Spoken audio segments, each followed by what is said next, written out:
Hey guys, welcome to our little chatty podcast. I'm not gonna lie, I've recorded this episode like 6 times already, and I've hated it every single time.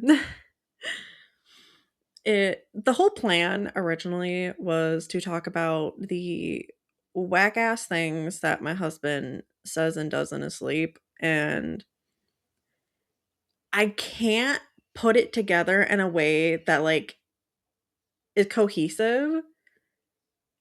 Like, it doesn't flow and it doesn't make sense, so I'm just gonna forget about that for a while. And instead, we're just going to chat about random shit.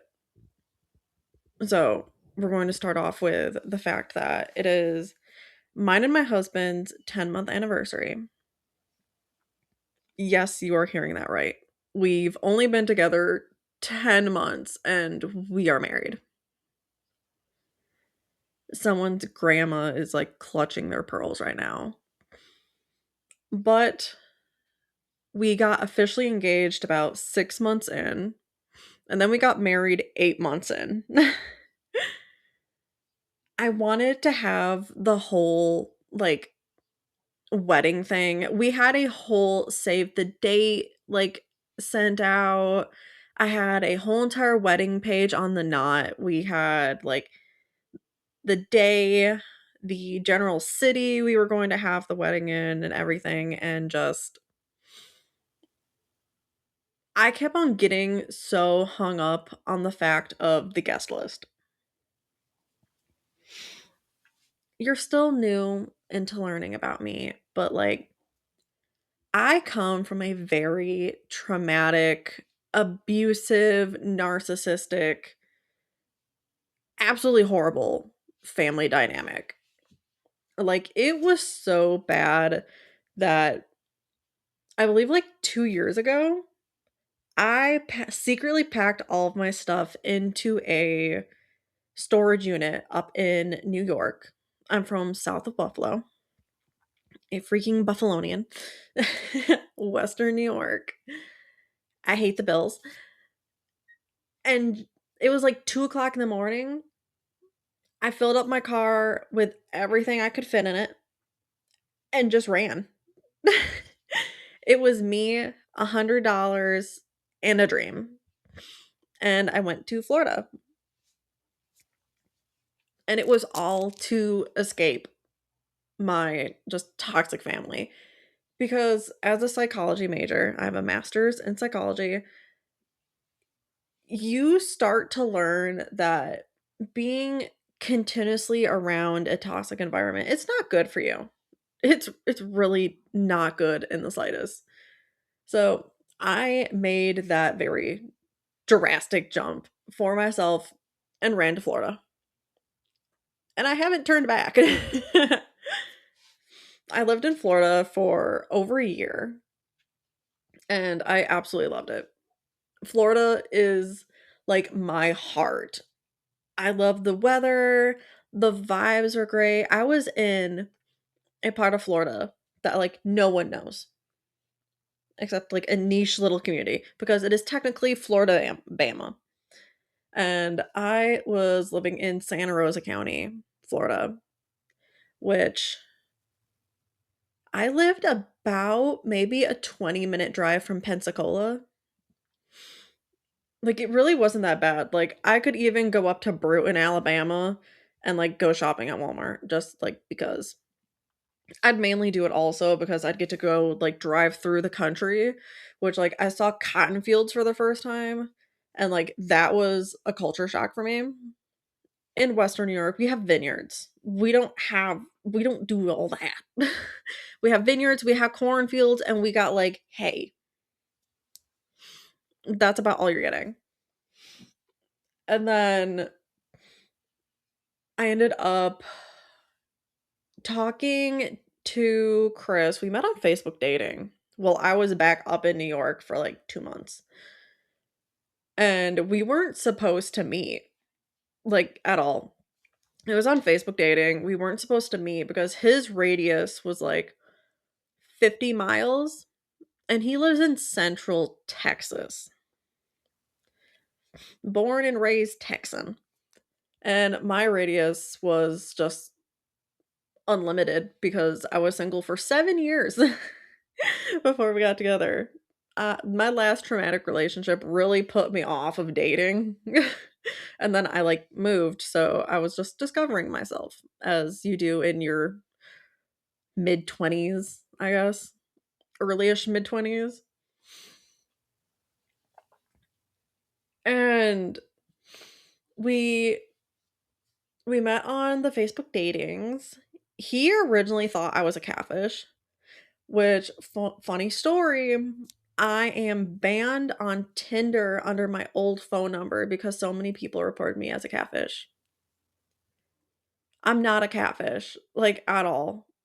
I I know the right angles to make me look good, but, like, I'm not a catfish. That's always been the funniest thing to me. And he's like, "I originally thought you were, like, one of those, like, creepy dudes that, like, live in their parents' basements kinda thing." And then we ended up sharing Snapchats. Yes, you might think Snapchat and you're in your, like, late 20s, that's so cringe. When you've if you've been single for a long time, Snapchat is great. You can, like, exchange Snapchats with a dude within, like, 24 hours. If it's just not going well, you can just delete them and block them. That's easier than, like, repeatedly giving out your phone number, and, like, guys can figure out where, like, you live and where you are through your phone number. Ask me how I know. Because, yes, that's a whole thing that actually happened to me. But we exchanged Snapchats, and I on my Snapchat, I always use that, like, voice to, like, talk thing feature on there because I hate texting, but, like, I don't like talking on the phone either. Like, if you call me, I'm just going to stare at it until it's done, and then I'm gonna text you and be like, "What?" So, I usually do that, and that's how, like, he figured out that I'm not just a creepy dude in a basement. And we just kept talking from there. We talked for, like, a month, and then I was like, "I need a change of surrounding." And, like, he knew that being back up in New York, my family was on their BS again and all that, so he's like, "Why don't you come down to Texas?" And everyone listening right now is like, "You've just met this random dude on the internet." Like, and you're just going to, like, move in with him, and, like, isn't that, like, unsafe? Girl, the stories I could tell you of the unsafe things that I did in my early 20s, I've done worse. I've done a lot worse. So, it just in my chest, it felt right. And as you can tell, we're married. So, obviously, it was right. Everything, like, worked out great. He still loves the hell out of me, even though, like, I am a tiny gremlin terror, which I know he loves it. And back to the whole, like, guest list thing for the wedding. I would have mental breakdowns over it because I don't have, like, really anyone to send invites to. Like, I don't talk to people. Tons of people, like, that are family members, like, we kinda all just either y'all are toxic as hell or we moved. And, like, there was a few of my cousins that literally moved. Like, they live in Texas now, like, just to get away also from, like, the toxic family. And just I have no one. I don't have family. Friends are, like, really hard for me since, like, I was an only child and I'm also, like, I got the tism. That's definitely how I got Chris. Like, I rizzed him with the tism. 100%. And when it comes to Chris doing wedding invites, it's kind of the same thing because doesn't have very he's not like, he doesn't have that strong of connection with his family, especially his parents. So, it's like we'd have a very, very small wedding.